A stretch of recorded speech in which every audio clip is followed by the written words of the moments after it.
മണിക്കൂറുകളേ ഉള്ളൂ. ഞാനിപ്പോൾ നിൽക്കുന്നത് കൽപ്പറ്റ നിയോജക മണ്ഡലത്തിലെ കൗണ്ടിംഗ് സ്റ്റേഷന് സമീപത്താണ്. ഇവിടുത്തെ സുരക്ഷാ ജീവനക്കാർ വന്ന് അതിനിടയ്ക്ക് ഒരു തടസ്സം പറഞ്ഞു. അതാണ് ഞാൻ പെട്ടെന്ന് ഫ്രെയിമിൽ നിന്ന് ഔട്ടായത്. കൗണ്ടിംഗ് സ്റ്റേഷൻ്റെ ഗേറ്റിലാണ് ഞാനിപ്പോൾ ഉള്ളത്. എന്നോടൊപ്പം LDF സ്ഥാനാർത്ഥി PK അനിൽകുമാറാണുള്ളത്. അനിൽകുമാർ തെരഞ്ഞെടുപ്പ് പ്രചാരണം വോട്ടിംഗ് കഴിഞ്ഞതിന് ശേഷം പരസ്യ ചിത്രത്തിൻ്റെ ചിത്രീകരണമൊക്കെ തിരക്കിലായിരുന്നു. എന്താണ്, മണിക്കൂറുകളേ ഉള്ളൂ. കൽപ്പറ്റയിലാണെങ്കിൽ മുമ്പ് ഒരു തവണ UDF, ഒരു തവണ LDF. ആ കണക്കിന് ഇത്തവണ LDFനൊരു ചാൻസ് വരേണ്ടതാണ്. എങ്ങനെയായിരുന്നു പ്രചാരണം കഴിഞ്ഞിട്ടുള്ളൊരു വിലയിരുത്തലൊക്കെ? അല്ല, ഇത് പ്രചരണത്തിന് മുമ്പ് തന്നെ ഞങ്ങൾക്ക് അനുകൂലമായിട്ടുള്ള കാര്യങ്ങൾ, കാരണം കൽപ്പറ്റയിൽ നടത്തിയ കാര്യങ്ങൾ, ഒന്ന് പുനരധിവാസം, രണ്ട് തുരങ്കപാത, ഇങ്ങനെ നിരവധി കാര്യങ്ങൾ കൽപ്പറ്റയിൽ യാഥാർത്ഥ്യമാക്കിയതാണ്. പിന്നെ ഇവിടെ ഏറ്റവും കണ്ടത് സ്ത്രീ വോട്ടർമാർ പോളിംഗ് ബൂത്തിലേക്ക് വല്ലാതെ വന്നിരുന്നു. അത് ഈ സ്ത്രീ സുരക്ഷ നടപ്പിലാക്കിയ ഒരു ഗവൺമെൻറ്റിന് അനുകൂലമായ വോട്ടിംഗ് നടക്കുമെന്ന് കരുതുന്നു. പിന്നെ തോട്ടം മേഖലയാണ്. ഇവിടെ ഏകദേശം 4 പഞ്ചായത്ത് പൂർണ്ണമായിട്ടും കൽപ്പറ്റ മുനിസിപ്പാലിറ്റി പകുതിയായിട്ടും തോട്ടം മേഖലയാണ്.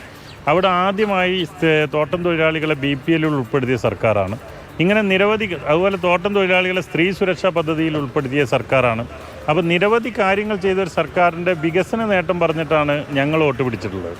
അതായത് നടത്തിയ കാര്യങ്ങൾ, പുനരധിവാസം, ഇതൊക്കെ പറഞ്ഞ് വോട്ട് പിടിക്കുമ്പോൾ ഇപ്പോൾ എന്നോട് ചോദിക്കുമ്പോൾ എന്താ ജയസാധ്യത എന്ന് ചോദിച്ചാൽ ഞാൻ പറയുന്നത് വികസനം നടപ്പിലാക്കിയ ഇടതുപക്ഷത്തിൻ്റെ ശക്തമായ പിന്തുണയുള്ള ഒരു സ്ഥാനാർത്ഥി എന്നുള്ള രീതിയിൽ വിജയിക്കുമെന്നുള്ളതാണ് എൻ്റെ കാഴ്ചപ്പാട്. പക്ഷേ അപ്പുറത്ത് പലരോടും ചോദിക്കുമ്പോൾ വികസനം എന്താ വിജയസാധ്യത എന്ന് ചോദിക്കുമ്പോൾ കൺസോൾട്ടേഷനാണ് പറയുന്നത്. ഈ കൺസോൾട്ടേഷൻ എന്നുള്ളത് ഒരു മുന്നണി രാഷ്ട്രീയത്തിന് നല്ല വാക്കല്ല.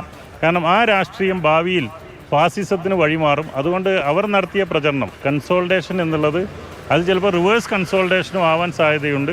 അത് ഞങ്ങൾ പറഞ്ഞിട്ടുള്ളത് വ്യക്തമായിട്ട് വികസനം, അതിന് വലിയ പ്രതീക്ഷയിലാണ്. കൺസോൾട്ടേഷൻ അല്ല, റിവേഴ്സ് കൺസോൾട്ടേഷൻ ഉണ്ടാവാമെന്ന് അദ്ദേഹം പറയുന്നു. കൺസോൾട്ടേഷൻ രാഷ്ട്രീയത്തിൽ നല്ല വാക്കല്ല എന്നും അദ്ദേഹം പറയുന്നു. കൽപ്പറ്റ നേരത്തെ കമൽ സൂചിപ്പിച്ചതുപോലെ ഓരോ 5 വർഷവും മാറി മാറി പരീക്ഷിക്കുന്ന മണ്ഡലമാണ്. ഇത്തവണ അട്ടിമറി ഉണ്ടാകുമോ കൽപ്പറ്റയിൽ? എന്തായാലും PK അനിൽകുമാർ വലിയ പ്രതീക്ഷയിലാണ്.